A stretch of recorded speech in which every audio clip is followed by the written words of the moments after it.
What's up, everyone, and welcome to Providing Clarity, a new webinar series from Clarity Studios where we discuss all the latest news and insights from the biggest releases not coming to a cinema near you. I'm your host, Kyle Daniels, and today we're discussing the latest big release from Clarity Studios, Risky Business. And who better to speak on the show than Clarity's product development manager and the lead consultant on the film, Will Murray, and also George Shaw, the managing director and founder of International Location Safety. Okay, so thank you both for giving up your time to join us.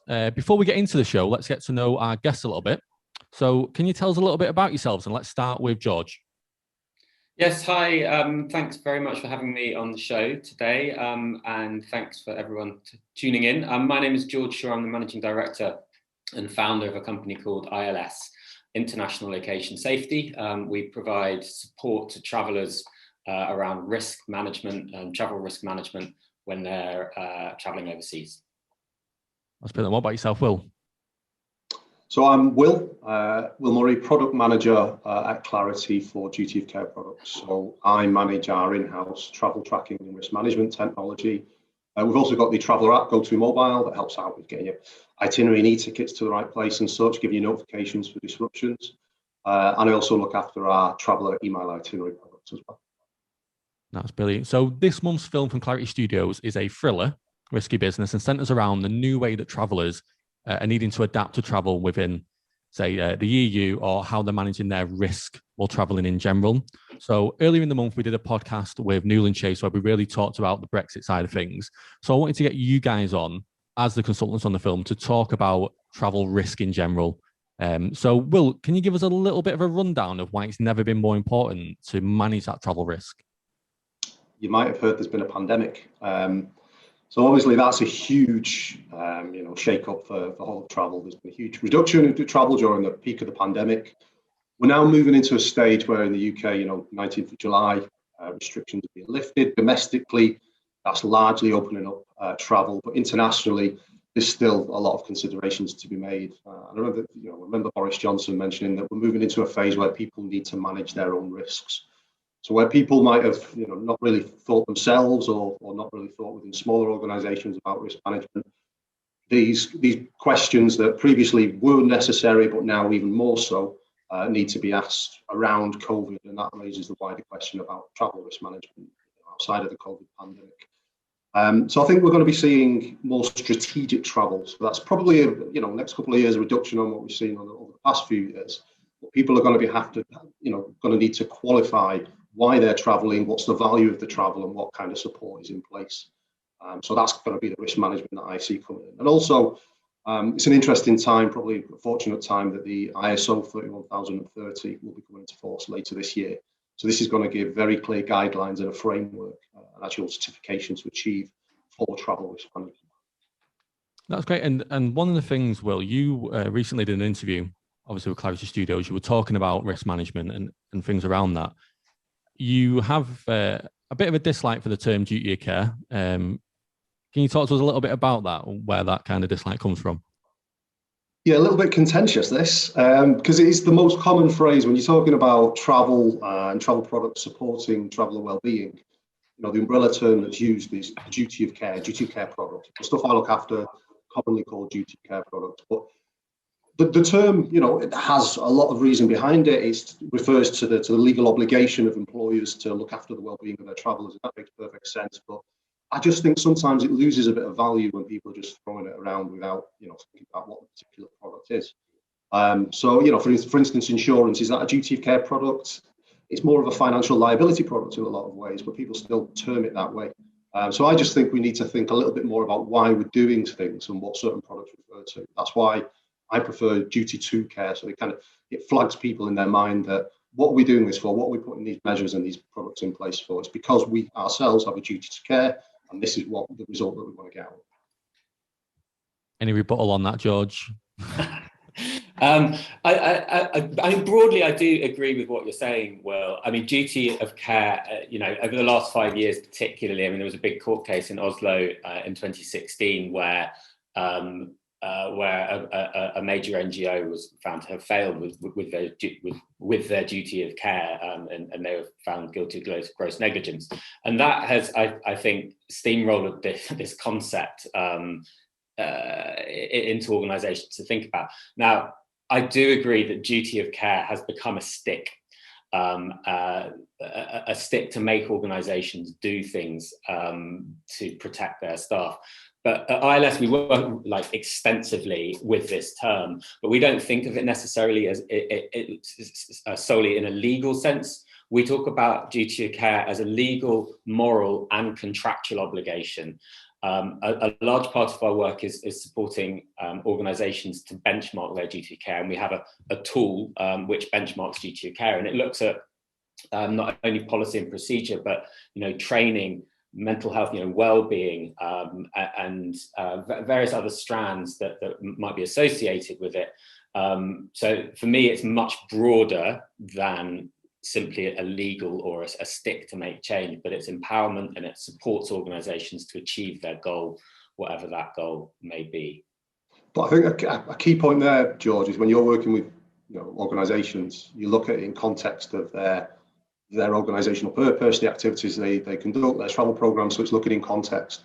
Whereas sometimes, unfortunately, I think duty of care can just be used as a little bit of a tick box. So, sometimes when we're speaking with clients, they mandate that we want to have access to your travel tracking tool. Great, we've got that technology for you, as well as our out of hours and travel alerts operational support. We've got all of the technology and the functional resources that you'll need. But when you start in the travel program and you start to talk about who's going to be responsible for this, what kind of reasons they're going to be using it for, when are they going to be using it, even kind of frequency of use, it can drop off a little bit. So that's where I'm a little bit conscious of the term. What are you actually trying to achieve? Do you want to hand off the risk management, which is possible, between us and specialist risk management providers, we can do that on your behalf? Or do you want access to technology so that you can actually use it and create a resilient risk management within your organization? I think that's part of where I have it. Yeah, I mean, I agree with you, but I think you just need to be really, really careful, or your clients and our clients need to be really, really careful that they can never pass off their duty of care. They own that duty of care. It can never be shared. It can never be given to another. That rests solely with the employer. And that's using it in the legal sense, which makes perfect sense. But in terms of the operational use, the products, technology, that's where duty of care product, that term can get a little bit difficult to understand, I think, and you get away from the actual original legal sense of the term. Yeah, I think it also draws in what you're saying, Will, which I do broadly agree with what you're saying, but I think it also brings in the very valid point that you're raising about this new international standard. Now, I'm one of a very few number of people that have sat on the committee writing this standard for the last 2.5 years, and it's going to be released. We're terribly excited about it. It's released probably late September, early October. And this actually will finally give guidance to every organisation, regardless of their size, regardless of the work they do, the parameters under which travel should be managed, and in essence, in doing so, it will enable them to meet their obligations legally and morally. And that's, I think, really important. So lots of excitement, I know, for you guys at Clarity and for us at ILS and with our clients about the release of this standard, which I think is going to be a real game changer in terms of how risk is managed within the travel sector worldwide. And George, just moving on. So your ILS specialises in giving travellers key information associated with risk. So Yeah. you feel, especially now, that the services that you provide are giving people that additional confidence when travelling that maybe they wouldn't have before? Yeah, absolutely. I mean, last year for all of us, it was a very difficult time when travel stopped. But now we're seeing confidence returning and people really starting to plan their return to travel. And we're doing a lot of work to support organisations to build their confidence to do that. Whether that's through the development of new policies and procedures that enable them to start traveling and to enable them to do risk management and risk assessment and training and so on and so forth. Over this period of time, we've developed a platform that allows our clients just to buy individual risk management services. So they don't have to buy a huge encompassing subscription. They can buy an individual safety briefing or an individual COVID threat assessment or an individual risk assessment or a full security plan for a trip. On a sort of an ad hoc basis, and we hope that will really support our clients as they look to get back to the skies and traveling around the world, wherever that may be. And I suppose there's a question for both of you, really. what are the key challenges that you guys are facing today? And how do you see those evolving in the next kind of 6 to 12 months when you associate risk? Do you want to start there, George? Yeah, I mean, I see for our organisation, we, having been through a terrible year, we're now in a position where I think we see opportunities to support our clients that weren't there before. And actually, you know, there is a silver lining to all of this in terms of, you know, in terms of training, the ability to train in a virtual space now is there in a way that it never was before, and we have had a lot of success with online training, and I think it will provide access to cheaper trading to people around the world wherever they may be. But also, I'm coming back again to this ISO, this standard 31030 is really going to shape the narrative in the next 6 to 12 months. When we started writing this 3 years ago, we obviously didn't have the faintest idea of what was coming, but it could not have been timed at a better moment. And it's gonna really shape and support, you know, everybody to get back and to do their travel in a risk-based approach, which is what we need. I think very quickly, you know, from a TMC point of view, UK is largely vaccinated now in a couple of months. You know, nearly everybody is going to be double vaccinated. There's, you know, UK vaccination certification within the NHS app, and, you know, through your doctor, and something similar coming in within the EU. So I can see a framework within which, you know, typical short-term business travel can resume within the EU, and there's travel corridors being talked about within the US. I think the complication will be, you know, the wider world, where pandemic is having a larger effect. You know, even third, fourth waves coming in, and the vaccination program is not as rolled out, and that's where this new ISO and the new technology and processes that you can get through your TMC like Clarity will really help to decide that strategic travel, make that risk assessment. Can we do it? Is it worth it? What support do we need? That bit by bit will help to open up globally. That's great. And we'll come back after this quick break to talk about our recent polls and get some of the results from those.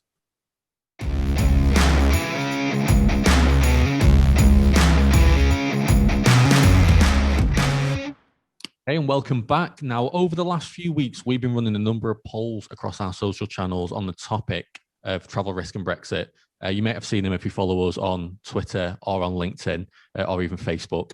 So what I want you to do before we actually give you the results of those polls, I want you to put the polls to our two experts on the panel. And I want to talk about those first and get your opinions on what you think they may be, and then we'll get into the results.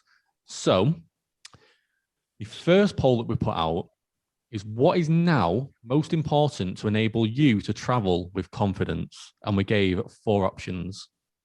The first is the latest advice and information in an app, 24/7 travel support options while traveling, extra assistance at airports like fast track services, policy and approval that considers COVID risks for your specific trips. What do you think?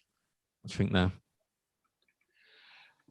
I think very strongly my experience will be the second one, which was the 24/7 support. And I'm assuming the majority of people that are taking part in the poll are travellers, and that's the thing that travellers will have identified as being the thing they want.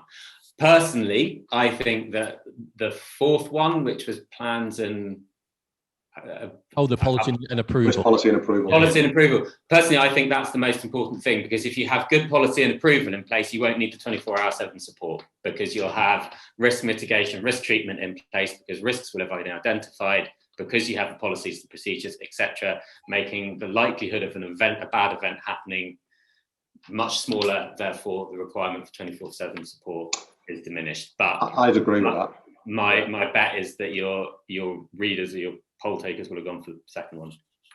Yeah, I helped put these poll questions together, and that was a bit of a trick question, because, you know, the people that are taking the polls is just, you know, standard business traveller, so they won't be thinking from an organisational level. But yes, if you've got a risk policy, and this is going back to duty of care, not ticking a box, actually thinking practically, what steps do we want to put in place, like organisations have for a travel policy, then that will identify all of the other elements, including, you know, 24-hour. But I am expecting because from a traveller point of view, if something goes wrong, you want to pick up the phone or message via WhatsApp or whatever. It's comforting to have 24-hour assistance. So I expect that. Do you think there's probably a fifth option, which should have been all of the above? So actually, all of these things would be completely beneficial from a company perspective. Yeah, if you put that in a poll, though, isn't it too easy for me? Yeah, Give me everything. Give it me now. Yeah. I think it was quite good having that risk policy question, because people that work in risk management, our clients have security managers, that kind of stuff. Travel managers probably would pick up on it. They'd go, actually, that's important. So I think that will be, one of the leading answers. So I'll give you the results. So in the question, what is now most important to enable you to travel with confidence? It was actually option 2. So you were both right. It is 24/7 travel support options while traveling. The latest advice and information in the app got 17%, which I was a little bit surprised about, because people tend to use the phones a fair bit. And I think sometimes having that information to hand in an app without having to speak to someone is beneficial. The policy and approval that considers COVID risk for your specific trip got 22%. So that must have been our procurement managers in there. And then the third option, extra assistance, airports like fast track services, only got 6%. And I wonder if there's a bit of do people really know about those products and services? I know there are some which fast track to get you through security quicker, as an example, which actually, if you're traveling, maybe that is something that you would really want rather than being stuck in a queue. Yeah, I'd expect more of a response for fast track, because it's in the press a lot. You can see every couple of days you've got 6-hour, 4-hour waits at Heathrow. And that's, if people are getting back to travel, that's a huge pain point. If you're going on a business trip for a weekend, you don't want to be stuck there for 6 hours to go through security. Yeah.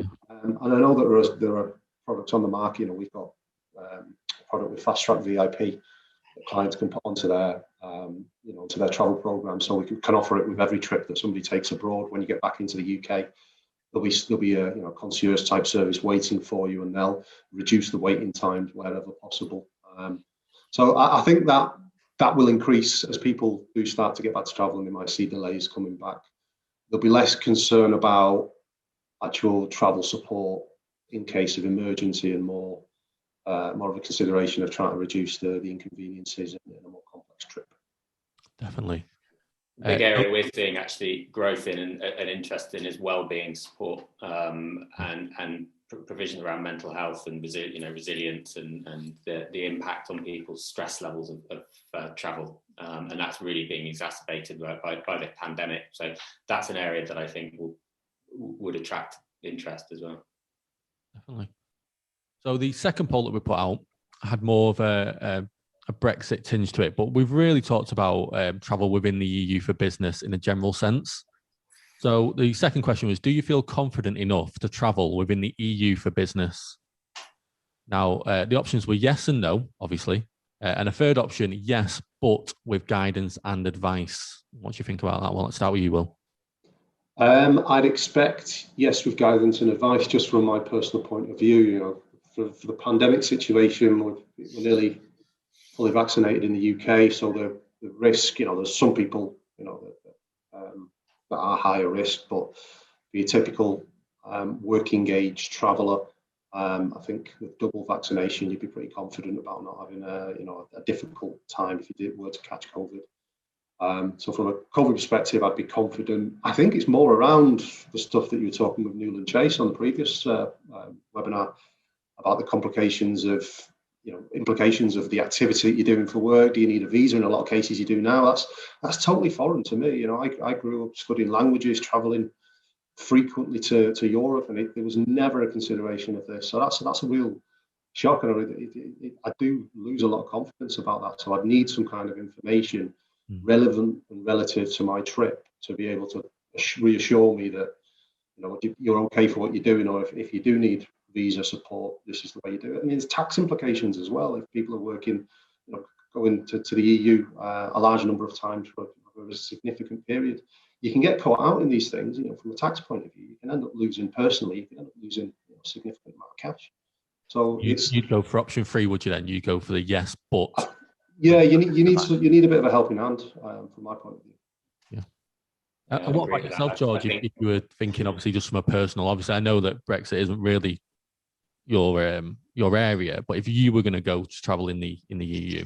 Yeah, no, I absolutely agree with Will. I think this is a yes, but with guidance and advice. And that's not just about Brexit. I think it's also about COVID. And I think, the variations in vaccination, the variations in permissions to come into countries. And, we've obviously got our green, amber and red list, and other countries have got their list of who they'll let in. And these things are ever changing. So from that perspective, I would think that people would want advice and guidance. So let's go on to the results, because there are some probably shockers in this. So I'd say that option 1, so yes, got 66% of the vote. Option 2, no, got 13% of the vote, which means the third option, yes, but with guidance and advice, got 21%. So I was quite shocked that yes, a flat yes, was so high. That's really surprising. Yeah. Makes me think that maybe they haven't looked into traveling within the EU for business and how complicated it has become. I think probably naturally everybody wants to get away on a break. You're thinking traveling to the EU, while we might say it's for business, you're thinking, I wouldn't mind a few days on the beach. So you primarily think about getting away. But I think there is a naivety about it as well, where people haven't really thought through the implications of Brexit. Because I work in travel, I follow the podcast and webinar. I've picked up on these things. You can't, if you're going for work purposes, it's highly likely that you'll need to have some kind of visa for your trip, and you need a way to understand that, because it's complex in working that out too. So I think there's a little bit of naivety there about people going, "Oh, it's the EU. It's been like this forever. You can travel, no problem. It'll be fine. They want us to go there. They'll just let us in." And I mean, when we spoke to Newland Chase, one of the questions that came up was, you got some people, if they went abroad for a holiday, as an example, but took the laptop and tried to do work while they were over there, is that allowed? And they were very strict of no, that is absolutely not allowed. So I think that blows my mind. I thought it would have been fine, but yeah, that absolutely blows my mind. And I'm sure that the people that are answering, 66%, they're not aware of that level of complication around it. So yeah, if you gave them, more information along with the poll, I'm sure that there'd be more people saying yes with guidance. Yeah. So moving on to the third poll, the final poll. So how important are risk assessments to you when traveling abroad for business? So there's 3 options that we gave people here. So the first one being important, the second being won't stop you traveling if you don't have one, and the third being you don't really think about them. Now, we'll throw it to you first, George, because obviously this is your bread and butter. This is ILS, really. So we know probably how you'd want to answer and want people to answer.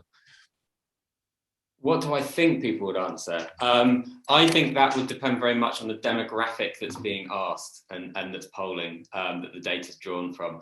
I would think there's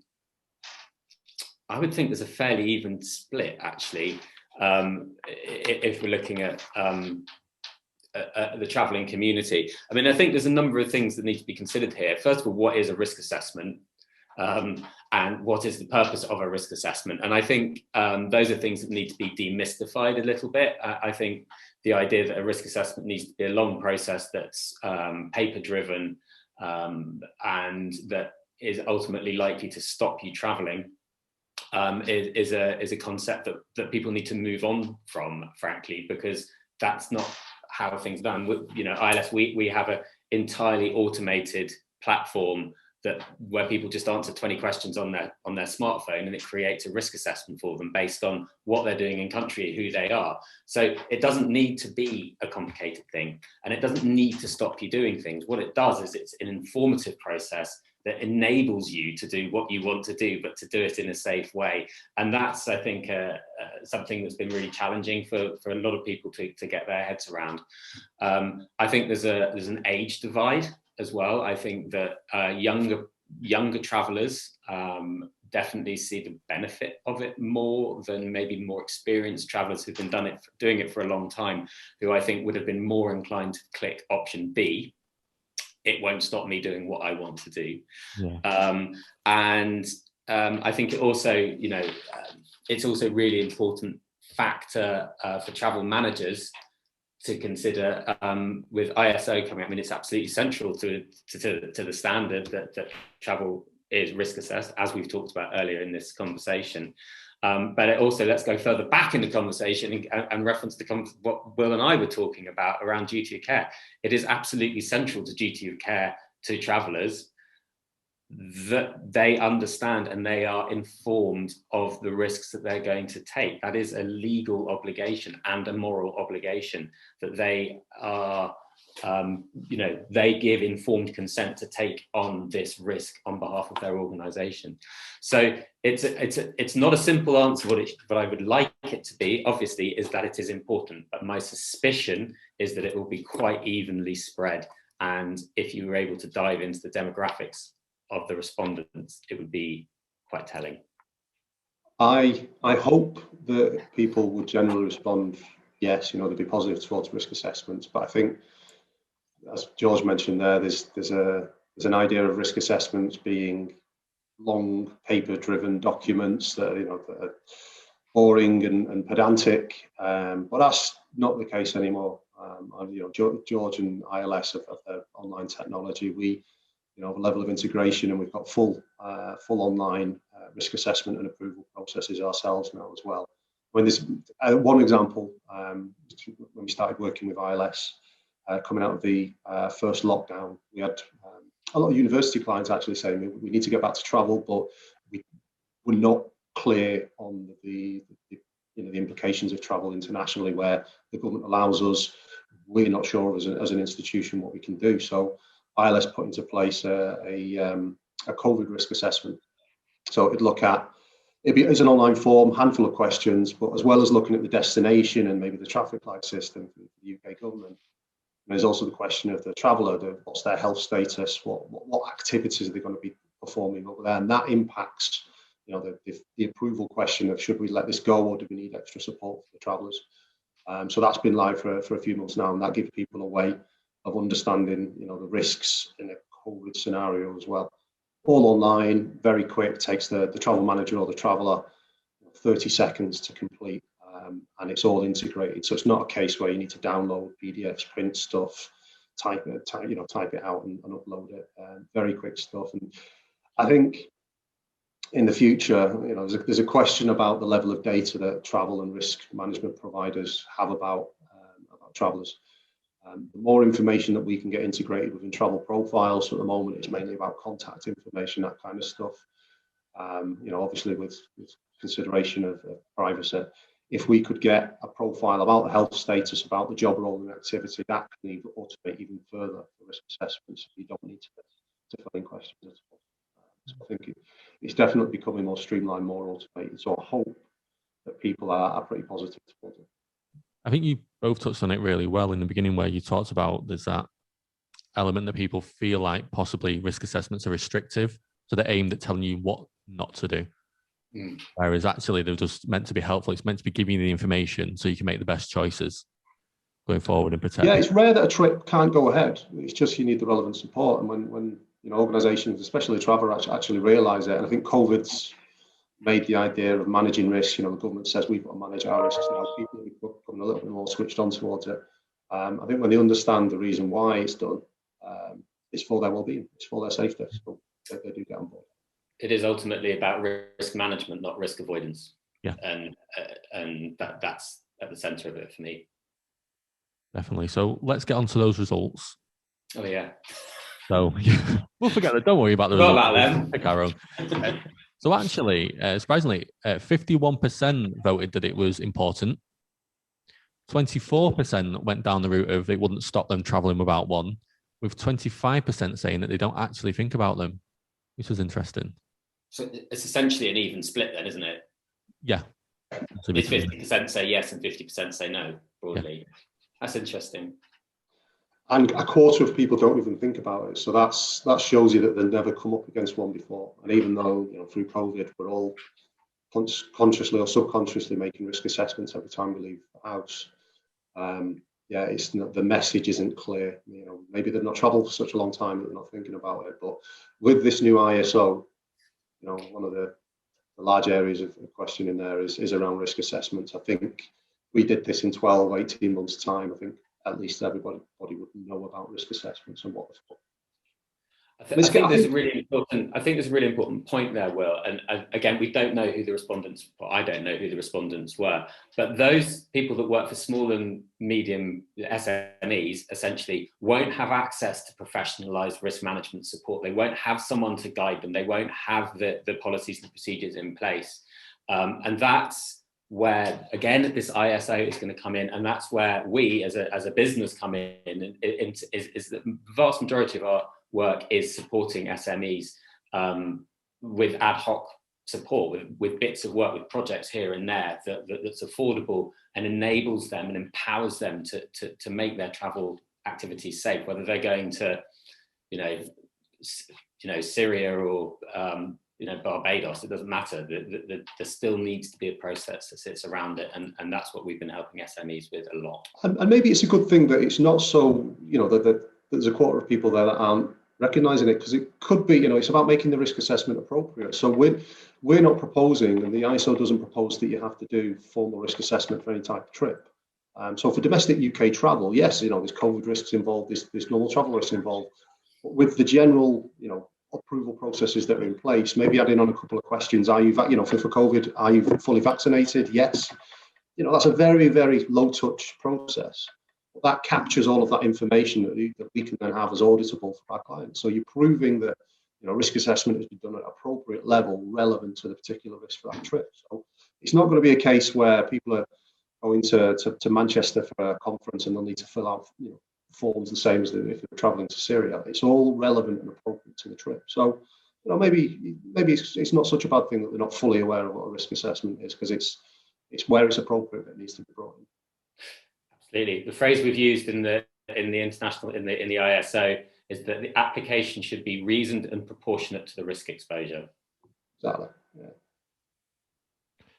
So before we end the show today, what I wanted to do was get just a little possibly tip, advice, guidance from each of you, just that our audience can take and go away with and maybe implement to keep themselves safe going forward. I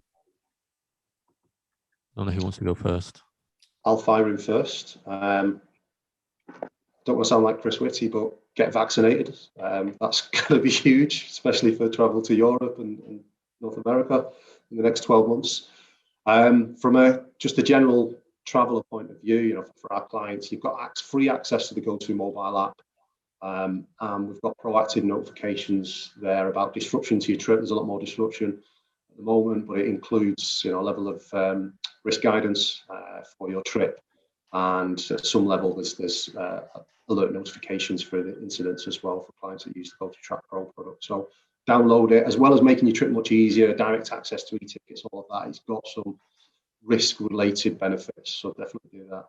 And from a travel manager and a travel program point of view, people that work directly in travel with us, if you don't use them already, sign up to the travel alerts and talk to us about how they can really benefit you for internal risk management. So we don't have time to talk about travel alerts here, but it's a whole team that's constantly monitoring issues and will communicate with travellers and with organisations to support people directly. Huge benefit, it's something that's provided inclusively for all our clients. Make it work for you within your organisation. That's a huge benefit with working with Clarity. And I think for me, it won't come as a surprise to those that have listened to me over the course of this half hour or so, is really watch out for this standard, ISO 31030 Travel Risk Management. It's going to be published late September, early October. We believe it's kind of going through the final editorial stage at the moment. If you come and follow ILS on LinkedIn, which is location safety, and on LinkedIn, we'll be sharing it the moment that it's out. Of course, there will be other areas, other places you can find it, no doubt. Beyond that, do come and, I really encourage listeners to come and give us a call, drop us an email if you've got any sort of concerns about getting your travel program back up and running from a risk management perspective. We'd be delighted to chat, no obligation. Just we like talking to people about the challenges and hearing about the challenges people are facing. So don't hesitate to get in touch with us to see if there's anything we can do to help from a risk advisory, or travel management, or a training perspective.